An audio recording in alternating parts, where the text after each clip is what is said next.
وقل رب زدني علما. Selamun Aleyküm ve Rahmetullahi ve Berekatuhu. Geçen ders sizinle götürmüştük. Dedik ki inşallah devam edəcəyik Tevhid qaydaları silsiləsinə Allahın izniyle. Ve bu çok mühümdür. Ve her bir Müslümanın bilmesi vacibdir. Çünkü insan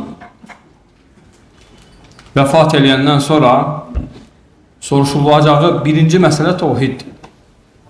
Vefat elədi, insan qəbrinə qoyuldu. Birinci gəlib tevhiddən soruşacaqlar. Birinci deyəcəklər ki, mən Rabbuk. Sənin Rəbbin kimdir? Rəbb sözü ilah sözü ilə izəştəməə iftaraqa və izəftaraqa iştəməə. Bu da qaydadır. Rəbb və ilah sözləri izəştəməə iftaraqa və izəftaraqa iştəməə. Əgər bir yerdə gələrsə ayrılar, ayrı-ayrı yerlərdə gələrsə birləşər. Yəni nə deməkdir? O deməkdir ki, misal üçün deyir ki, mən Rabbuk.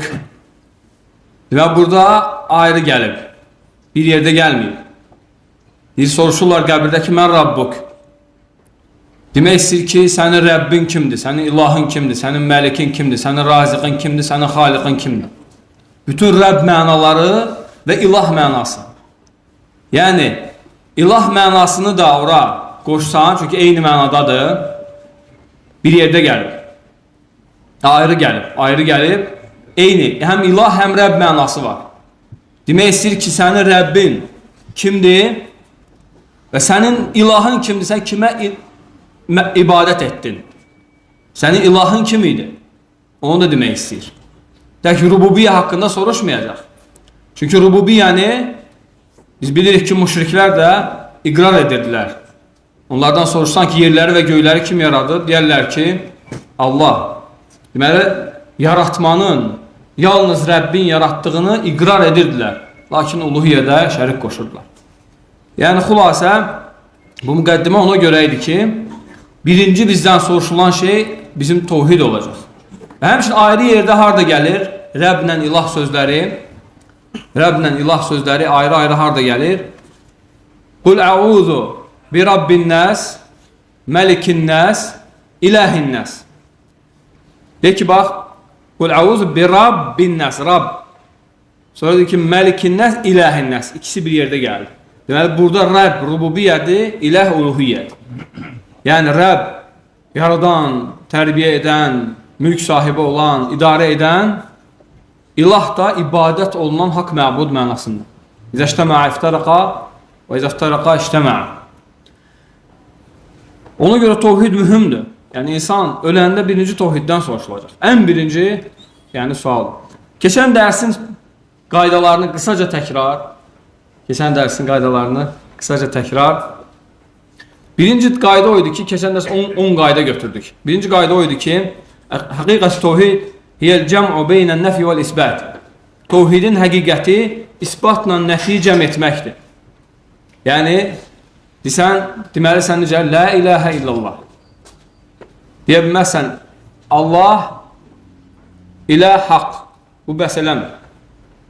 Yox da, Allah, ilah. Bu bəs eləmir. Deməlisən ki, la ilahə illallah. İsbatla nəfi ikisini də bir yerdə gəlir. La məlikə illallah, və la xaliqə illallah, və la raziqə, və la müdəbbirə illallah, və la mütəsarrifə illallah. Mütləq deməlisən ki, Allahdan başqa məlik yoxdur, xaliq yoxdur, raziq yoxdur. Mütləq nəfi ilə isbatı, inkarla isbatı ikisini bir yerdə gətirməlisən.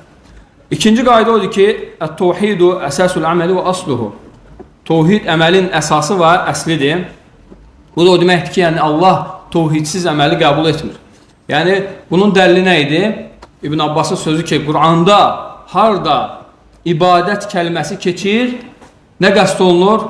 Tevhid qəsd olunur. Bax ha, burada bir önəmli məqam var. İstəyirəm onu toxunum.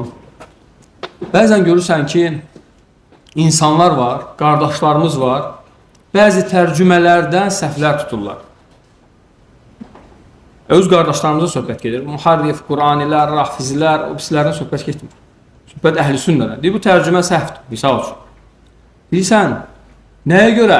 Tutaq ki, mən tərcümə eləmişəm ki, وَمَا خَلَقْتُ الْجِنَّ وَالْاِنْسَ إِلَّا لِيَعْبُدُونَ Allah Azze ve Celle buyurur ki, mən insanları və cinləri yalnız məni ibadətdə təkləşdirsinlər deyə yaratdım. Amma təkləşdirsinlər sözü yoxdur. Deyir ki, bax, tərcümədə xata var. Halbuki, bilmir ki, Qur'anın üslubu bunu gərəkdirir. Qur'anın təfsiri bunu gərəkdirir. Yəni, Qur'an təfsirsiz tərcümə oluna bilməz. Qur'an sünnəsiz tərcümə oluna bilməz. Elə ayələr var ki, sən zahirini götürsən, heç bir məna başa düşməyəcəksən. Mütləqdir ki, təfsirə qaydasan. Ona görə tövhid əməlin əsasıdır. Nəyə görə? İbn Abbas deyir ki, tövhidsiz əməl qəbul deyil.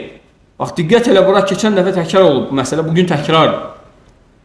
Nəyə görə tövhidsiz əməl qəbul deyil? Çünki müşriklərin də ibadəti var idi. Onlardan mücərrəd ibadət qəsd olunmadı. Sadə ibadət qəsd olunmadı. İbadətdə Allahı təkləşdirmək qəsd olundu. İstənildi onlardan, tələb olundu. Ona görə onlar rədd cavabı verdilər. Yoxsa onlar ibadət edirdilər. Ya yuhannəsu ubudu rabbakum deyəndə üz çevirdilər onlar. İnsanlar Rəbbinizə ibadət edin deyəndə onlar Rəbbə də ibadət edirdilər. Allaha da ibadət edirdilər. Lakin Allaha ibadətə təkləşdirməmişdilər. Onlar bilirdilər ki, la ilallahdan məqsəd tövhiddir.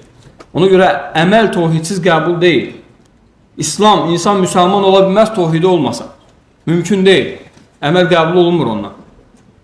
Üçüncü məsələ, ənə avvələ vacibun və axırı vacibun və tövhid. Dedik ki, ən birinci və ən axırıncı vacib tövhiddir. Yəni, insan İslam'a girəndə tövhid tələb olunur ondan. Şəhadət kəlməsi. Əşhədu ən la iləhə illallah və əşhədu ənə Muhammedən abduhu və rasulü. Şəhadət edirəm ki, Allahdan başqa ibadətə layiq məbud yoxdur. Bu səndən tələb olunur. Bu, yəni insana deməli, ən birinci vacib nədir? Tövhid. Və ən axırıncı vacib, necə ki, Peyğəmbər sallallahu aleyhi və səlləm buyurur ki, mən kənə axiru kələmihi la iləhə illallah dəxələl cənnə. Kimin axırıncı kəlamı la iləhə illallah olarsa cənnətə girər. Və buna da çoxlu misallar vermişdik. Və həmçinin təkrar olunan, keçən dəfəki qaydalardan dördüncüsü, əl-intisab ilə salihin la yentəfi'u bihi sahibuhu illə bit-təvhid vəl-iman.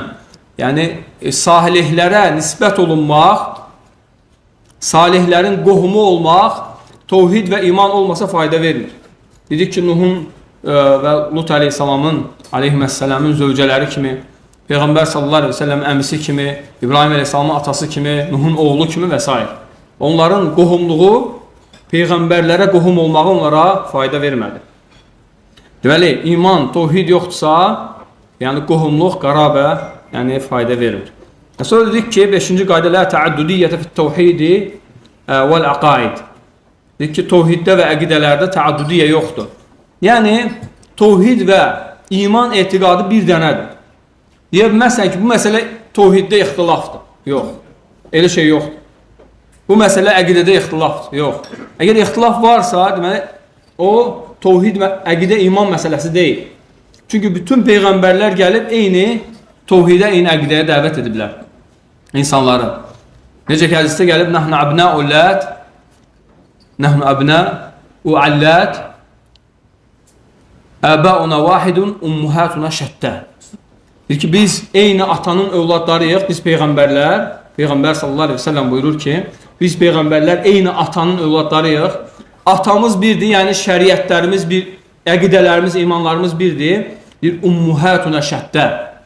Analarımız fərqlidir, yəni şəriətlərimiz fərqlidir. Yəni namaz, zəkat, oruc, həc, əhkam məsələləri fərqlidir. Yəni əqidədə, etiqadda ixtilaf yoxdur. Burada bir incə yerə toxunmaq istəyirəm. Deməli, var əqidənin usulu, bax, ümumən belə tabiri caizsə, demək olarsa, ümumən alimlər bəzi yerlərdə əqidəyə usul deyirlər. Fiqə furu deyirlər. Əqidə usul elmidir. Bu usulun da özünün usulu və furusu var. Bəzi məsələlər var ki, onlar qəti şəkildə icmadır alimlər arasında. Buna deyirlər usul. Amma bəzi əqidə məsələləri var, usulun furusudur. Orasında yüngül ixtilaflar var. Bura girmirik. Yəni ondan danışmırıq. Ümumi, halbuki onlar da nə edirlər? Yəni görməyə isbat edirlər. Misal üçün, bəzi alimlər deyib ki, Allah Azze və yəni Peyğəmbər sallallahu aleyhi ve sellem dünyadakən Rəbbini görüb. Amma Rəbbi görmək əqidə məsələsidir, usuldur. Amma dünyada görmək usulun furusudur. Dünyada görmək ixtilafdır. Əqidə məsələsi olsa da o da ixtilafdır, amma usulun furusudur. Amma axirətdə görmək icmadır, hamı qəbul edir. Yəni Allahı görmək mutavatir hədislərlə, çoxlu nəqillərlə sabit olub ki, möminlər qiyamət günü Qur'anla, sünnə ilə, əsərlə, alimlərin sözləri ilə sabitdir ki, möminlər Allah Azə və Cəlləni yəni qiyamət günü görəcəklər. Yəni cənnətdəykən görəcəklər. Və sonra 6-cı yəni qayda Ər-Rububiyyət Tevhidullah bi əf'alihi. Rububiyyə Allahın feillərində Allaha təkləşdirməkdir. Və sonra 7-ci qayda La Rabbə illallah. Allahdan başqa Rəbb yoxdur və bu haqda dəlillər gətirdik. Və sonra dedik ki 8-ci qayda La Məlikə lil-əşyai aləl-həqiqəti illallah. Əşyaların həqiqi maliki yoxdur Allahdan başqa. Burada da bəzi qaydalar dedik ki mülk iki növdür. Yəni dedik ki Əl-mulkul mutlaq, mütləq mülk sahibi olmaq, o Allaha aiddir. Bir də var mulkul məxluqin, mulk ariyə. Yəni əvvəl malik deyil idi, sonra malik oldu. Buna deyirlər mutlaqul mulk. Mülkdən nəyəsə malikdir. Amma mülkün hamısına malik deyil. Və həmçinin Allah Azə və Cəllənin mülkü onun əvvəli yoxdur. Axırı da yoxdur. La əvvələ ləhu və la nihayətə ləhu. La yəzəl və la yəzəl. Allahın mülkünün əvvəli yoxdur, axırı da yoxdur. Allah həmişə mülk sahibi olur və həmişə də mülk sahibi olacaq. Elə bir vaxt yoxdur ki, Allah mülk sahibi olmasın həmin vaxtda. Və elə bir vaxt gəlməyəcək ki, Allah həmin vaxtda mülk sahibi olmayacaq. Yox. Daimi Allah Azə və Cəllə mütləq mülk sahibidir. Həmçinin dedik ki, mülk barədə qaydalardan Allahın mülkündəki onun idarəçiliyi hürriyyət, azadlıqdır. Allah öz mülkünü azad şəkildə idarə edir. Allahın mülkündə yəni hədd yoxdur ki, Allah Azə və Cəllə hansısa hədlə idarə eləsin. Yox. Amma məxluqların mülkündə hədd var. İstəyir o həddi sənə Rəbbin təyin eləsin. İstəyir o həddi sənə dövlətin təyin eləsin. Əsas odur ki, kim nə var? Hədd var. İstəyir yaxın qohumların təyin eləsin. İstəyir müdürün, şirkət rəhbərin təyin eləsin. Əsas odur ki, bu mülkdə sən azad deyilsən. Amma Allahın mülkündə Allah azaddır. Hürriyyəsi var. Və həmçinin və dedik ki, buna görə də Rəbb, Xaliq, Malik, gör Allahın qüdrəti, Allahın izzəti, Allahın rububiyyəsi malik olduğu üçün ibadət də ona görə yalnız onadır. Ondan başqasına ibadət eləmək olmaz, ondan başqasını çağırmaq olmaz, ondan başqasına dua etmək, ondan başqasına nəzir demək, ondan başqasına yəni qurban kəsmək olmaz. Və həmçinin 9-cu qayda La xalqa kulli şeyin fəla xalqa illallah. Yəni Allahdan başqa əşyaların xaliqi yoxdur. Dedi ki, yaratmaq da iki növdür. Xalq icad, xalq təsvir. İcad yəni yaratmaq, icad etmək, yoxdan var etmək. Və yaxud da ki, sudan canlı yaratmaq, misal üçün. Bugünkü gündə edirlər, götürürlər müəyyən şeyin cinsindən və onun müxtəlif növlərindən başqa bir cins alırlar. Yaxşı, o cinsi olmasa nə edəcəksən? Aciz. Ona görə Allah Azə və Cəllə deyir, onlar bir milçək belə yaratmağa qadir deyirlər. Və həmçinin 10-cu qayda o idi ki, keçən dəfə Və la mudabbira və la mutasarrifa illallah. Yəni, mütləq tədbir sahibi, mütləq mülk sahibi yalnız Allahdır. Və hətta fikir verin, Allah Azə və Cəllə Quran-ı Kərimdə bir ayəsi var. Bir dəfə Peyğəmbər sallallahu aleyhi və səlləm müşriklərə bəddua edəndə adlarını çəkə-çəkə. Bir Allahım fulanın cəzasını ver, fulanı sənə tapşıraq, fulanın cəzasını ver adı ilə. Allah Azə və Cəllə ayə nazil edir. Deyir ki, leysə ləkə minəl əmri. Leysə ləkə minəl əmri. Bir əmirdən sənə heç nə yoxdur. Leysə ləkə minəl əmri şeyun əv yətubə aleyhim, əv yuəzzibəhum fə innəhum zalimun. Deyir ki, əmirdən sənə heç nə aid deyil. Yəni, əmr edən də, tədbir edən də, idarə edən də bizik. Bu sənlik deyil, ey Peyğəmbər.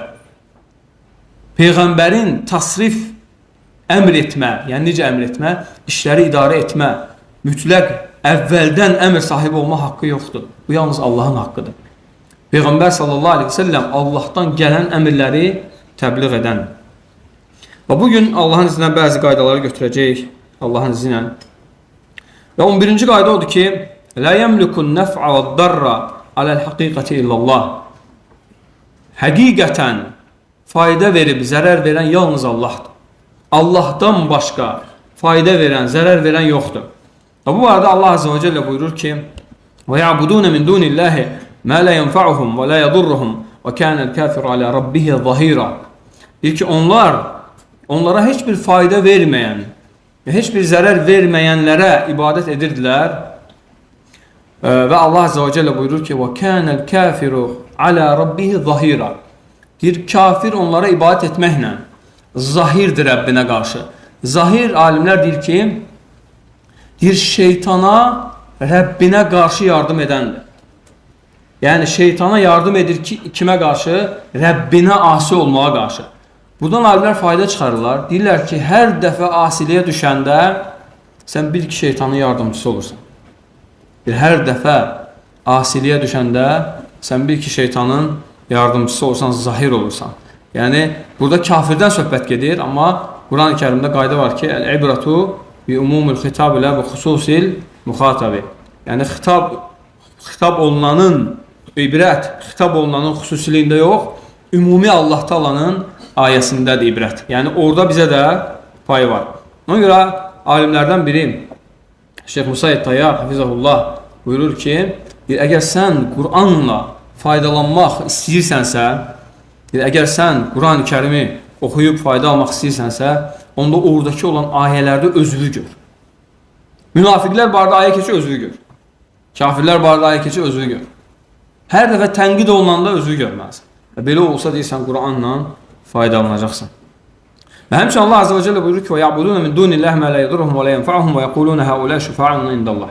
Deyir ki, onlar Allahdan qeyri nə fayda verən, nə zərər verənlərə ibadət edir və deyirlər ki, bunlar Allah qatında bizim şəfaatçilərimiz. Yəni isbat edir ki, onlar nə fayda verə bilir, nə də zərər. Və həmçinin başqa ayədə Allah Teala buyurur ki, قُلْ لَا أَمْلِكُ لِنَفْسٍ نَفْعًا أَوْ ضَرًّا. Deyir, ey Peyğəmbər, ey Muhammed, ey insanların ən ucası, ən seyyidi, de, insanlara de ki, mən öz nəfsimə nə fayda, nə zərər verə bilmərəm. Subhanallah. Əgər Peyğəmbər sallallahu aleyhi ve sellem öz nəfsinə mütləq olaraq fayda və zərərə malik deyildirsə, onda ondan başqa heç kim malik ola bilməz. Deyir, və həmçinin yəni Yahudilər buzova ibadət edəndə Allah Azze ve Celle ayə nazil etdi. Musa aleyhissalama dedi ki, onlara de ki, əfələ yərəvnə əllə yərci' iləyhim qovlə. Deyir ki, onlara denən, görmürsünüzmü ki, o sizə söz qaytara bilmir. Və lə yəmliku ləhum darran və lə nəf'a. Deyir ki, nə sizə fayda verə bilər, nə də zərər. Burada həmçinin yəni yaxşı fayda var.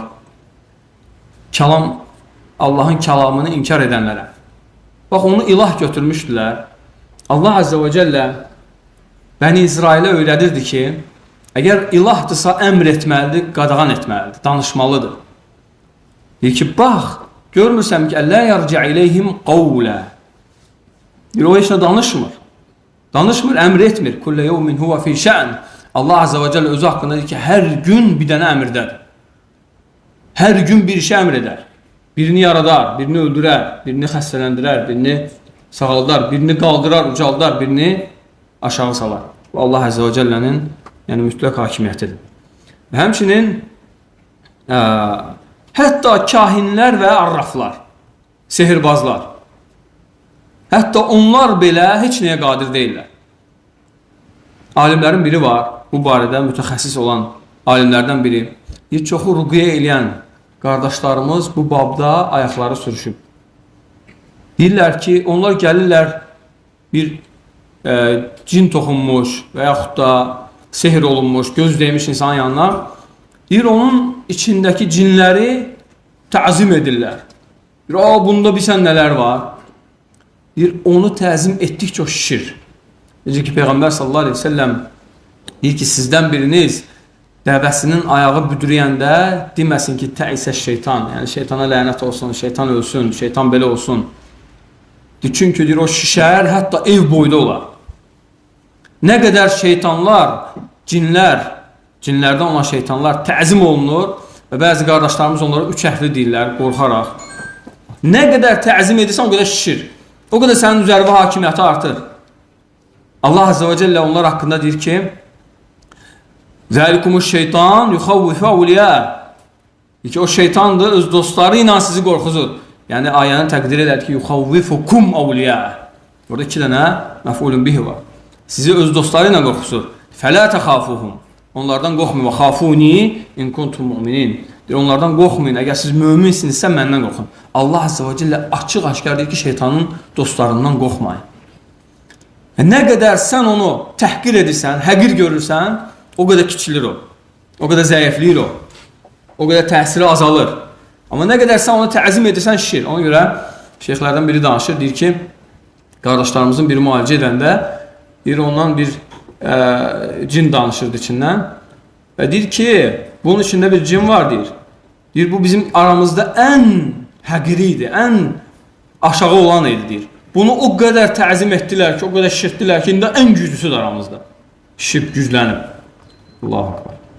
Ona görə gedirsən müalicə etməyə, onlar heç nəyə qadir deyil. Dinə, ya Allah, kömək ol. Ya Rabbim, kömək ol. Ya Rabbim, yardım et. Neyəcək o sənə? Heç nə eləyə bilməz o. Tasrifi yoxdur, tədbiri yoxdur. Nəyəsə malik deyil, nəyəsə qadir deyil. Neyəcək o sənə? Heç nə eləməyəcək. Oxu, bismillah, oxu. Və dinə, çıx Allahın düşməni, çıx. Dinə, inşallah, salamatçılıq olar. Həmçin zikirlər.